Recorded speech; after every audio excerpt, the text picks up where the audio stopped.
और श्रीनिवास हमारे साथ कूच बिहार से जुड़ गए, हमारे सहयोगी। श्रीनिवास, मोदी फैक्टर में लगातार आपकी रिपोर्ट भी हम लोग देख रहे हैं, अलग अलग जगहों पर घूमकर आप जानकारी पहुंचा रहे थे। आज कूच बिहार में क्या दृश्य देख पा रहे हैं, पोलिंग स्टेशन के आसपास क्या है?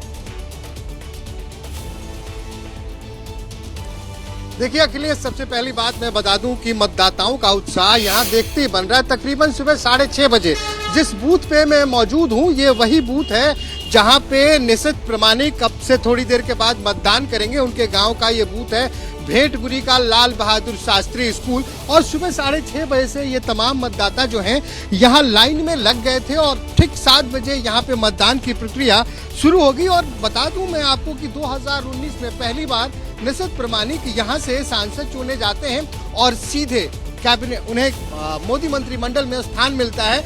और लेकिन पिछली बार भी मुकाबला बहुत आसान नहीं था, तकरीबन 54,000 वोटों से निशित प्रमाणिक की जीत हुई थी।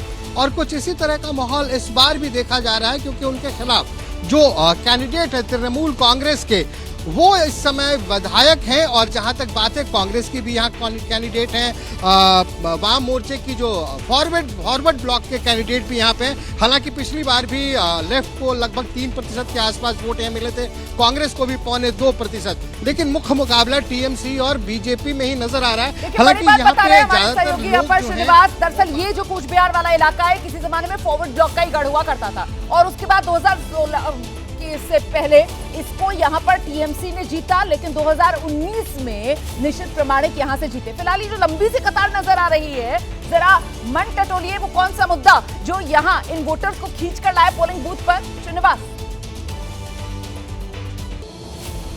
जी रोमाना, दादा हिंदी बोलते हैं? हिंदी कथा बोलते पड़ी? हाँ, नहीं बोलते। चलिए, यहाँ पे एक काकी खड़ी, उनसे आप हिंदी बोलती हैं? आप भी नहीं बोलती? भांगा टूटा? अच्छा, ये बोलते हैं, आप बोलते हो भैया हिंदी? ये बताओ क्या इशू है, मुद्दे क्या है वोट करते वक्त? इस वक्त जो मुद्दे हैं मेनली वो है बेरोजगारी, हाँ, और जो मतलब नौकरी के सेक्टर में स्टेट गवर्नमेंट का। देखिए रोमाना, मैं पूरे हिंदुस्तान में घूम कर पिछले बहुत दिनों से बात कर रहा हूँ, तो युवाओं के पास जो मुद्दा है वो रोजगार का है। जी भैया। हाँ बिल्कुल, बेरोजगारी एक्चुअली वो वेस्ट बंगाल में एक इशू है, बहुत बड़ा इशू है, क्योंकि वो हर सेक्टर में अच्छे से रिक्रूटमेंट नहीं हो रहा है। तो मतलब मुद्दा रोजगार का ही है, विकास रोजगार, यही। बाकी ये जो तमाम मुद्दे इधर उधर के होते हैं वो नहीं है। हम युवा के लिए और क्या चाहिए? युवा के लिए सिर्फ रोजगार के लिए एक व्यवस्था होना चाहिए, यही तो प्रॉब्लम हो रहा है, और कुछ नहीं। देखिए रोमाना, यहाँ पे जो तमाम युवा मौजूद हैं, खास करके इस इलाके में, यहाँ से बांग्लादेश का बॉर्डर आप कह सकते हैं तकरीबन 2 से 3 किलोमीटर। हिंदी बोलते हो भैया? क्या मुद्दे रहेंगे इस बार चुनाव में? क्या मुद्दा रहेगा? जो है प्रधानमंत्री उसी को लाना है फिर से।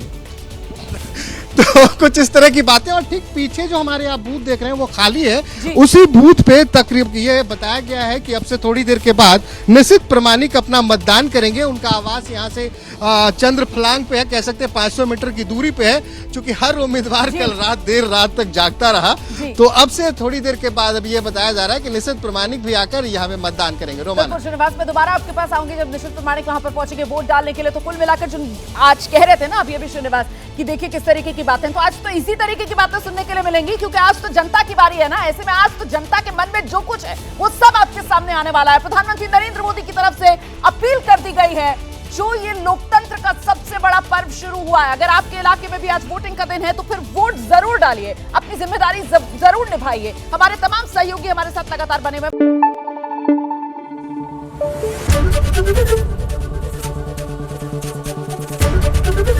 एबीपी न्यूज आपको रखे आगे।